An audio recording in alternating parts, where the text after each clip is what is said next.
Hello student.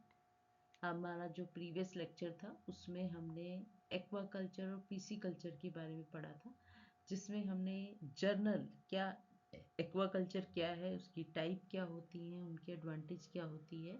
इसी तरह से जो पीसी कल्चर या फिश फार्मिंग जो है वो क्या है, उसकी क्या एडवांटेज है, उनकी क्या टाइप्स हैं और क्या डिसएडवांटेज होती हैं, एक ब्रीफली जो है वो डिस्कस किया था।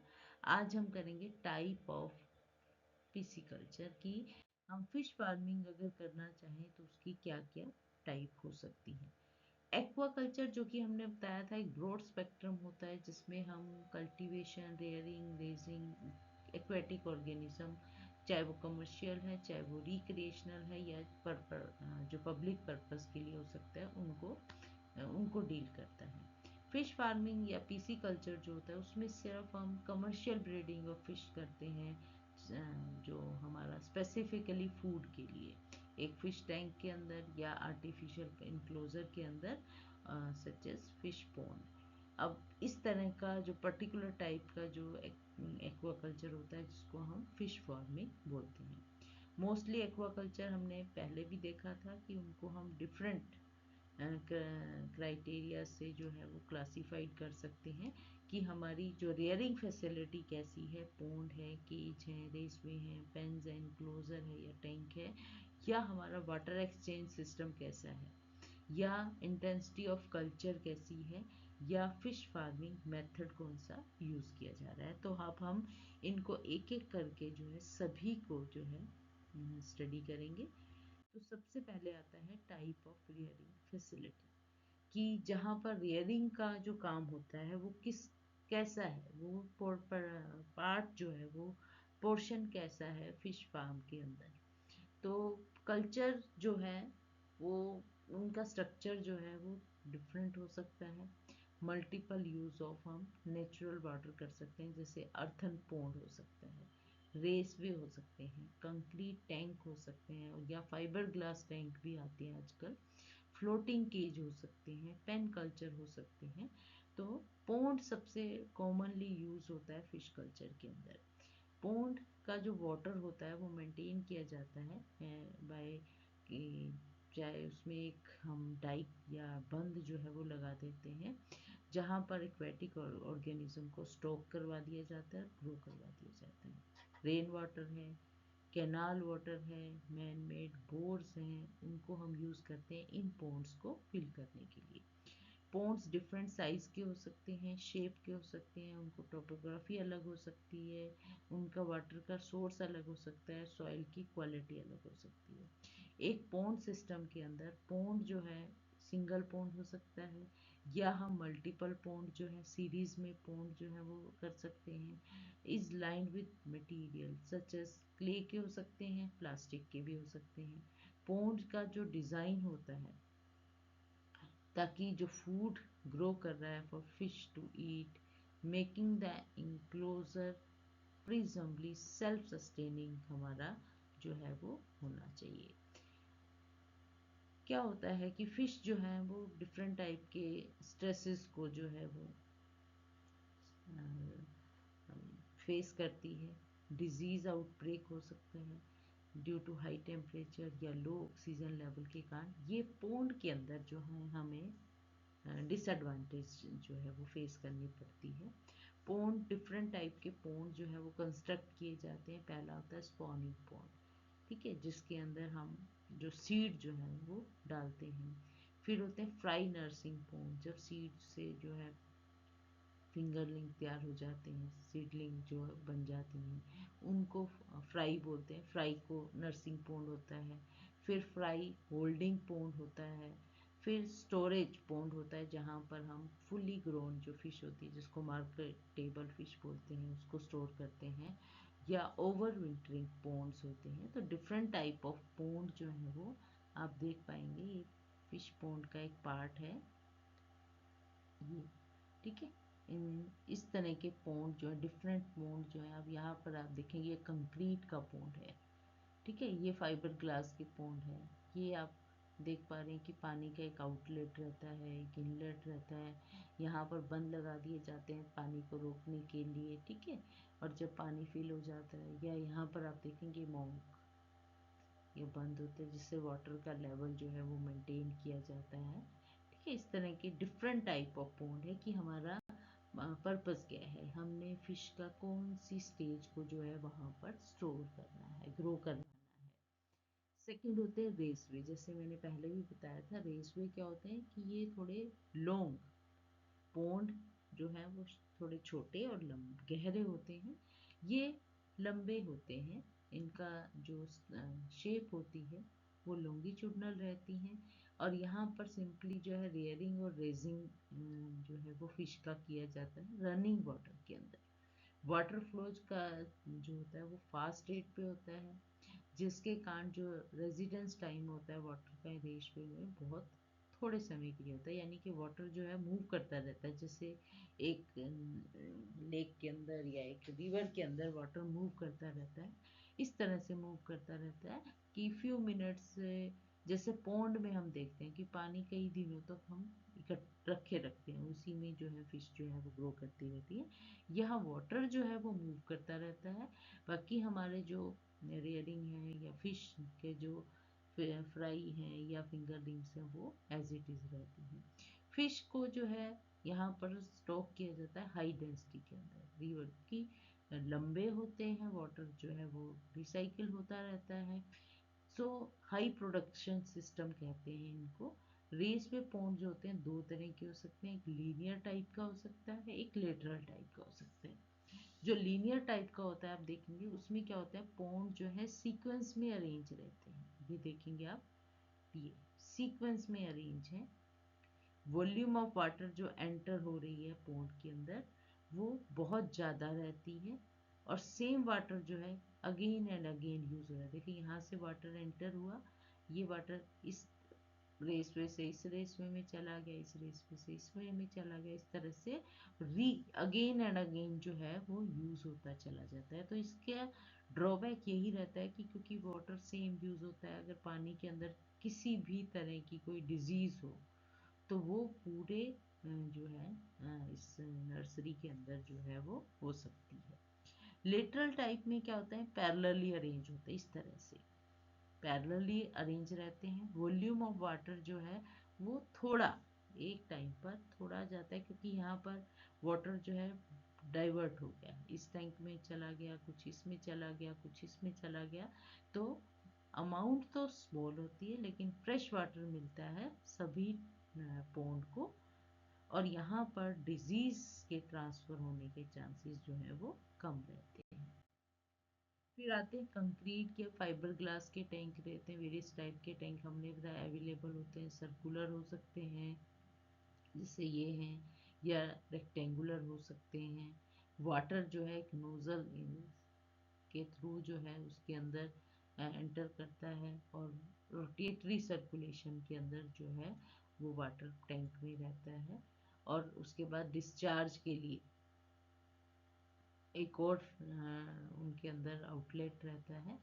ठीक है, और वहाँ पर क्या होता है, एक स्क्रीन लगा दी जाती है जिसके कारण जो है वाटर का जो वेस्ट है वो कलेक्ट किया जा सके, उसको रिमूव किया जा सके।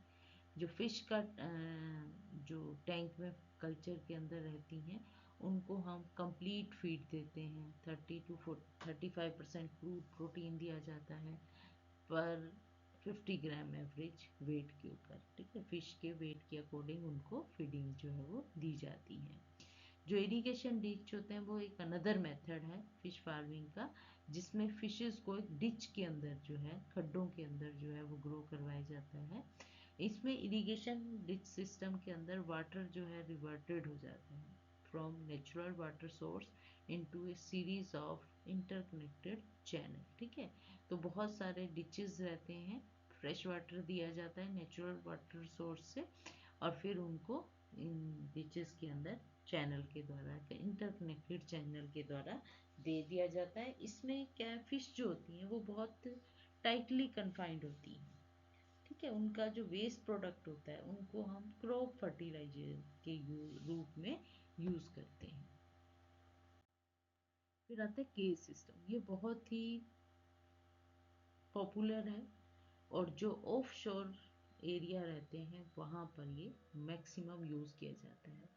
जो फ्लोटिंग केज है, सबसे पहले आते हैं फ्लोटिंग केज। फ्लोटिंग केज में क्या होता है, ये देखिए, ये केज होते हैं, नेट से बने हुए होते हैं। इनके अंदर फिश जो है उनको रेयर किया जाता है उनके जुवेनाइल स्टेज से लेकर कमर्शियल साइज तक, ठीक है। और वाटर जो है एनक्लोज रहता है ऑल साइड से। केज जो होते हैं फ्लोटिंग स्ट्रक्चर होते हैं, उनमें क्या होता है, जो नेट होता है उसके साथ जो है उसको नीचे सस्पेंड कर दिया जाता है और वो अडप्ट होती है उस वाटर एरिया में, और जो कि ड्रेन नहीं होता है। केज जो होते हैं स्क्वायर हो सकते हैं, रेक्टेंगुलर हो सकते हैं, राउंड भी हो सकते हैं। जो कल्चर होता है फिश का केज के अंदर वो बहुत ही इनोवेटिव और नोबल कॉन्सेप्ट है, ताकि जो मैक्सिमम एक्सप्लोर किया जा सके लेक में। अगर लेक में हमने वो केज रखे हुए हैं या रिजर्वायर में या रिवराइन के अंदर, रिसोर्सेज को मैक्सिमम जो है वो यूज़ कर पाते हैं। फिश को केज के अंदर रखा जाता है और उनको आर्टिफिशियली फीड दी जाती है और हार्वेस्ट कर लिया जाता है। फिश जो है वो, जो केज सिस्टम होता है वो ओपन भी हो सकते हैं जब उनको वाटर जो है फ्रीली मूव करता रहता है उनके बीच में से, लेकिन फिश जो है वो उस केज के अंदर ही रहती हैं, उनको बाहर, वो उस केज से बाहर नहीं आ सकती हैं, ठीक है। और allowing any chemical or waste from the farm to escape uncrawled into the, और इस तरह से उसका स्ट्रक्चर होता है कि ना तो फिश बाहर आ सकती है ना उनका वेस्ट आ सकता है जो कि बाहर के इन्वायरमेंट को खराब कर सके। केज सिस्टम जो है डिफरेंट वैरायटी ऑफ फिशेस के लिए यूज़ किया जाता है, जैसे सालमन है, ट्राउट है, टिल्पिया है और कैट फिश है। इनको मोस्टली जो है केज सिस्टम में यूज़ किया जाता है। जो एडवांटेज है केज सिस्टम के कि वो एग्जिस्टिंग वाटर बॉडी के अंदर जो भी है, चाहे रिवर है, चाहे लेक है, चाहे सी है, वहाँ पर हम यूज़ कर सकते हैं। इनमें कोई ज़्यादा कॉस्ट नहीं लगानी पड़ती है। अगर हम लैंड के ऊपर देखते हैं तो पॉन्ड कंस्ट्रक्ट करना पड़ता है, चाहे वो कंक्रीट का बनाए चाहे फाइबर ग्लास का बनाए, तो वहाँ पर थोड़ा स्पेशल जो है वो हमें कॉस्ट लगानी पड़ती है। टेक्निकली बहुत सिंपल होते हैं, जो क्योंकि इनको एस्टेब्लिश करना या एक्सपेंड करना जो है वो इजी रहता है। और यहाँ पर जो स्टॉक की मैनेजमेंट है या मॉनिटरिंग है वो भी पॉन्ड कल्चर से ज़्यादा इजी रहती है। डिसएडवांटेज अगर आप देखेंगे तो स्टॉक जो है vulnerable to external water quality, जैसे लो डिसॉल्व ऑक्सीजन है या एल्गल ब्लूम है, उनका नुकसान हो सकता है अगर हमारा नेचुरल सिस्टम के अंदर ऐसा कुछ है, ठीक है। या स्टॉक्स जो हमारा फिश ईटिंग प्रीडेटर हैं, चाहे वो वाटर रेट है या बर्ड्स हैं, उनसे भी खतरा होता है, क्योंकि एक कन्फाइंड सा स्ट्रक्चर रहता है, एक पर्टिकुलर जगह पे जो है वो केज रखा होता है, ठीक है। ग्रोथ रेट भी, वो भी जो वाटर का टेम्परेचर होता है उसके अकॉर्डिंग जो है वो इन्फ्लुएंस्ड होते हैं, कि समर के अंदर या विंटर के अंदर जो है टेम्परेचर जो है वो वेरी करता है। तो ये एक केज सिस्टम है, ये पेन सिस्टम है। अब हम आगे पेन सिस्टम पढ़ेंगे। तो केज सिस्टम जो होता है वो एनक्लोज्ड होता है सभी तरफ से, ठीक है, लेकिन जो केज पेन सिस्टम होता है वो नीचे से देखेंगे आप ओपन रहता है। फिश जो है इससे निकल भी सकती हैं, वेस्ट भी ऐड होता रहता है। तो पेन कल्चर जो है वो फिश को रेज किया जाता है, वो भी एक एनक्लोज्ड स्ट्रक्चर होता है सभी तरफ से,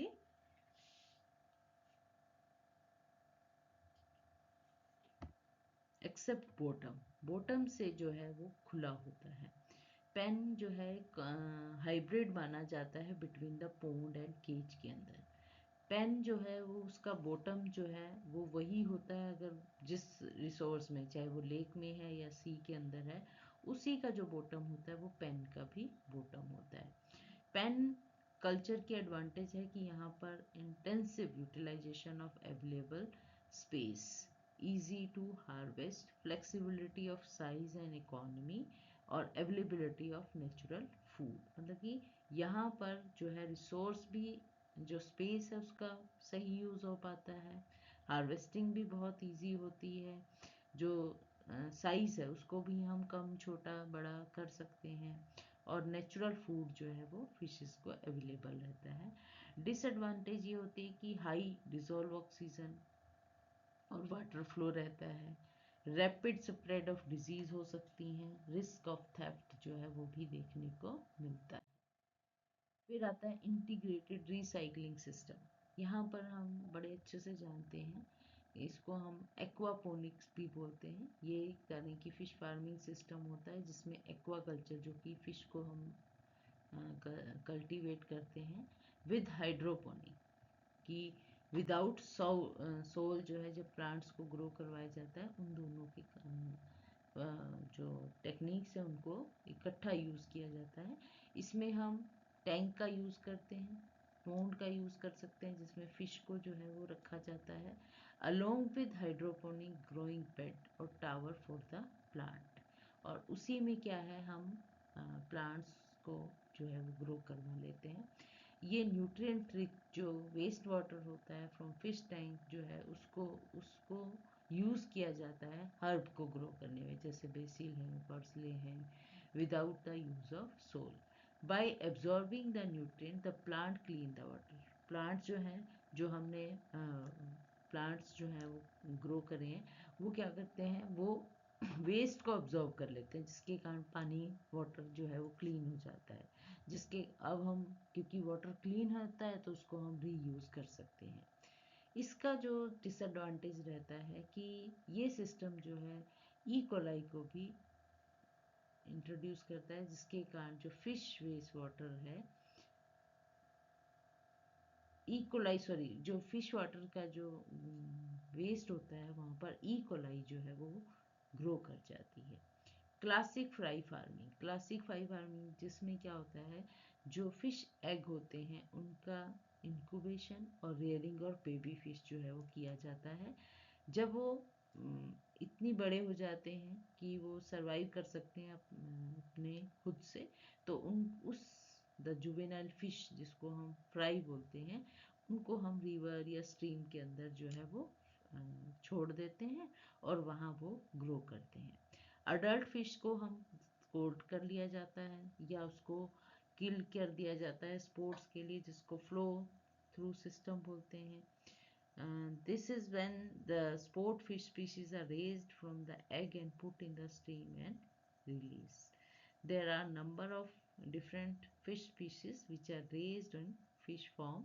The most common fish species जो रेज की जाती हैं वो होती हैं साल्मन, कार्प, टिल्पिया और कैटफिश है और कोड्स हैं। इनको हम क्लासिकल फिश फ्राई फार्मिंग में, जहाँ पर क्या होता है, सिर्फ फिश के एग और बेबी फिश को जो है वो अ, उनकी कल्टीवेशन की जाती है। जब वो बड़े हो जाते हैं उनको फिर नेचुरल वाटर बॉडी के अंदर जो है वो डाल दिया जाता है। Thank you.